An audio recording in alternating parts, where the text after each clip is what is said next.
Welcome back to my channel. We are here for the July TBR. I am not gonna lie, my TBR is a little too ambitious.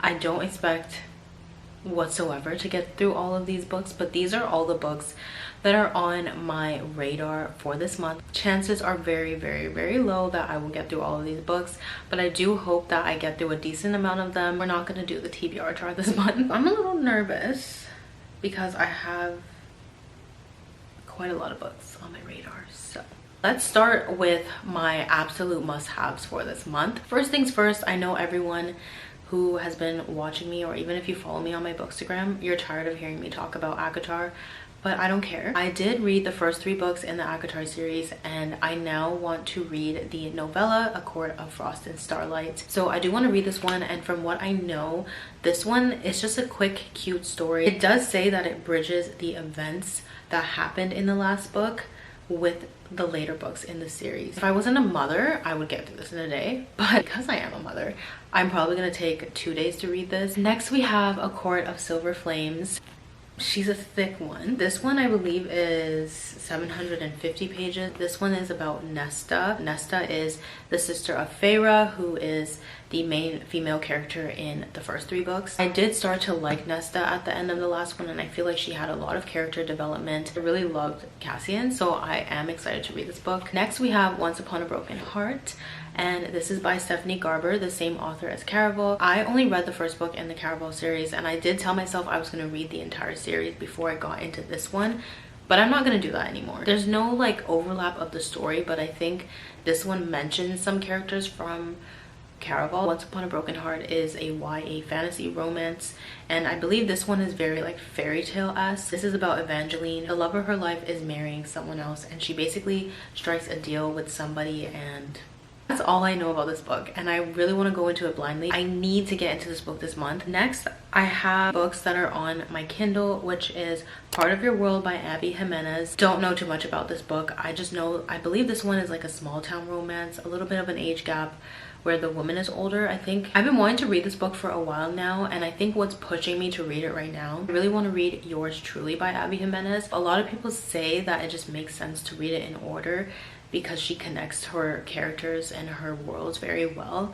So I do want to read this one first. Another book that I have on my Kindle is When in Rome by Sarah Adams. I've been wanting to read a Sarah Adams book for a while because I've heard that her books do not have spice in them. I have a few of her books on my TBR, but this one specifically I've heard a lot about recently. This one I believe is about a pop star and a small town baker. Amelia, the pop star, she goes off in the middle of the night to Rome, but Rome, Kentucky, not Rome, Italy. Her car basically breaks down in front of Noah's house. She ends up basically becoming his roommate, and she's staying with him. They're very like opposites attract. I have kind of started to read less and less of like rom-coms lately, but I'm very open to reading quite a few because I read a lot of like info heavy, emotion heavy type of books recently, so I'm kind of wanting to read some like fluffy romance a little bit, just a little bit. I also did mention in my reading wrap up that I really want to read Terms and Conditions by Lauren Asher, although I didn't really like the fine print too much. Throughout the book, I was very intrigued by Declan, I think is his name,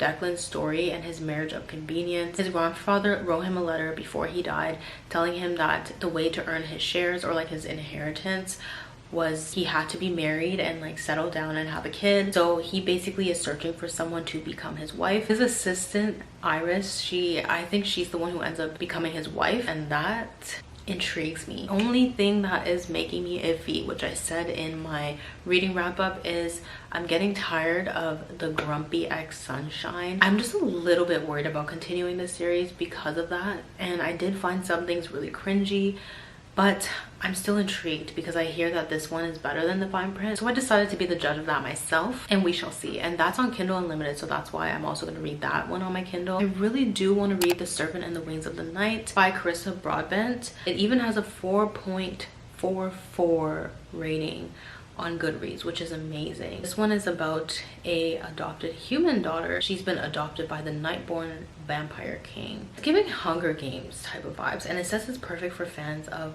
ACOTAR, so that's gonna be on my list. I'm in the mood to still read like an ACOTAR book I'm gonna be picking that up. I'm gonna read that one on my Kindle as well because that is on Kindle Unlimited. Some other things that are on my list that are just gonna be based off my mood. I do have Talia Hibbert's Highly Suspicious and Unfairly Cute, and this is such a like short novel that I think I might honestly get to it. Look at how floppy this book is.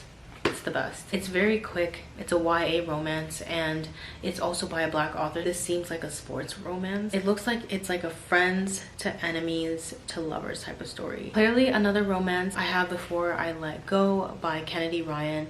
I really want to read this book. It's a second chance romance. This one is actually about two people that were once married. That kind of intrigues me. I feel like when they're like adults and they're going through like real adult things, it's so much more enjoyable, and I feel like the emotions I understand a lot more. It's another Black author. I do really want to read Legendary by Stephanie Garber, which is the second book in the Caribou trilogy. I really do want to finish that trilogy. It would be nice because I'm reading Once Upon a Broken Heart if I can read that as well, be kind of in a similar world. So basically my entire month is full of rom-coms and fantasy romance. So basically I'm just having a romance month. 7 must reads and 3 maybes. I really don't think I'm gonna get through 7 books this month, but we will see. That is my TBR for this month. I am very nervous, but I'm also very excited. Thank you guys so much for watching. If you have any of these books on your TBR as well, let me know, or any books that you are most excited for this month.